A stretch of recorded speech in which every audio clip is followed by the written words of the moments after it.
Hello, my beautiful crafty friends. This is Pamela from Gypsy Girl Crafts, and I just wanted to share with you today a project that I've been working on.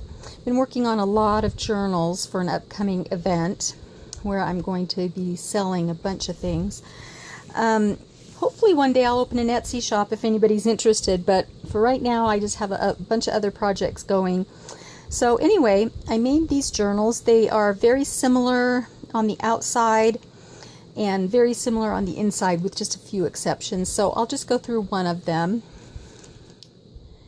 So I took some scraps of fabric from quilting and sewing projects and just stitched the pieces together to make the cover, and I layered it with another piece of fabric and a lightweight piece of batting in between, and I just ran it through my serger, and then I ran it through my sewing machine with a colored thread just to give it a little bit more dimension, and so it just didn't look so plain on the edges. I just used pieces of scrap lace and a piece of lace on the back. It does have one signature that's sewn in. Made a boho bead to put on the back since this is kind of very boho. Little fabric flower and a little heart swatch of scrap fabric that I learned from Bonnie of Bonny and Clive, and I will link her channel but down below. Go visit her if you haven't already. She's wonderful. And then I just tied it with a big silk piece of fabric that I ripped.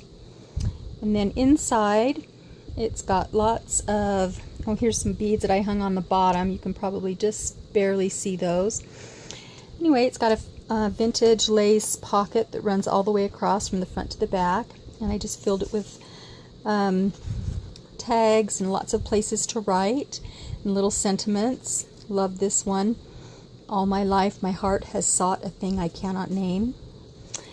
And I included one of my altered pens that I learned how to do from a friend named Bonnie. Not Bonnie of Bonny and Clive, but a different Bonnie. And I do have a tutorial on these on my channel as well. I just think they're really cute to include in a journal. And then I have dyed paper, and this is part of the dyed paper. And just pockets, and I did sew scrap fabric on the edges of some of the pages. I also got that from Bonnie. She's amazing. Just lots of fun pages and dyed papers, coffee dyed paper. This one is from Purple Kool-Aid. Let's see what else. Oh, I did some stenciling just here and there throughout and used little fabric tags on the edges of the paper. This paper is part of the paper that I dyed using the purple, some people call it red, but purple red cabbage, and I just chopped it up and boiled it. And I do have a tutorial, I think, or where I talk about it. I don't actually show how I did it because it's just chopping it up and boiling it, but I did get some amazing results from that, so you might want to try that. Just included some playing cards. Again, more tuck spots and places to write.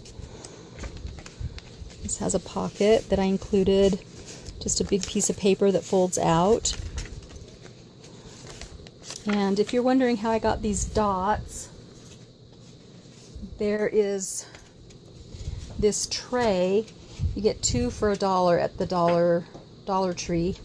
And I just put my papers on there, and the dye kind of settles in the little holes and leaves that imprint in the paper, which I love. Little tuck spot.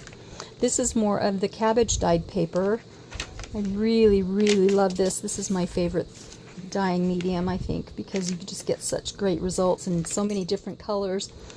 When the juice is really strong and intense, you get this purple and deep blue, and then to get the greens I added a little bit of baking soda, and it changes the color of the dye. So you'll see more of that. In another couple pages you'll see where it's green. So just little tuck spots, like I said. Here's one that's a little more green, more stenciling. This is a little pocket that I made from some fabric I learned from Lori Arthur on our Junk Journal Junkies site, and I do have a tutorial on that as well. It's just so fun. It makes really cool textured fabric pieces. More, this paper is also cabbage, so you can see the different colors that I get with it. And got a great big envelope in the center that opens on both sides with more of that great cabbage paper. Lots more tuck spots. So you can see this is more of the cabbage juice, and it's just a little more blue. And you'll see a really green one, like this green one in the front. After I had done some like this, then I added a little more baking soda and I got the green color. So you can really play around with it and get a lot of different colors, which I love because it's one thing, but you can get a lot of colors out of just one different or one thing. More of the cabbage. This design I got from my patio furniture. I just laid it outside on the patio furniture and let it dry, and it imprinted that. Here's a little bag. I just cut off the top of the bag. You can see it's just really short. And decorated the bottom, and then inside you can put things. I just put a little piece of paper so it would be decorative inside, but it'll hold little treasures. Here's some more of that paper.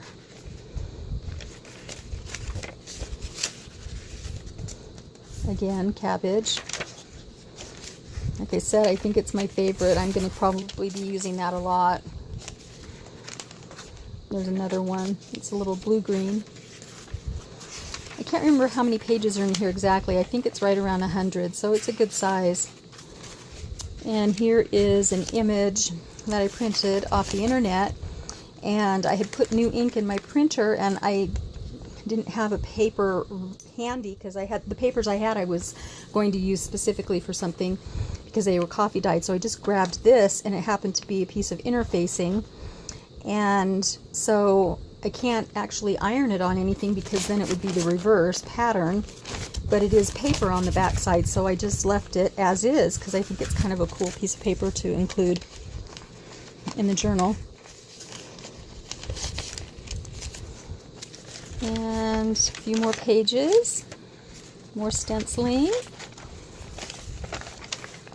a little bag and some more cards, guest check. There's some more of that green, and just a few more tags that are stamped with different things. And it all ties up with this big silky fabric. And that is it. I just love it. And I hope you do too. Let me know what you think. Okay, talk to you soon. Hope you're crafting and making something amazing. Bye.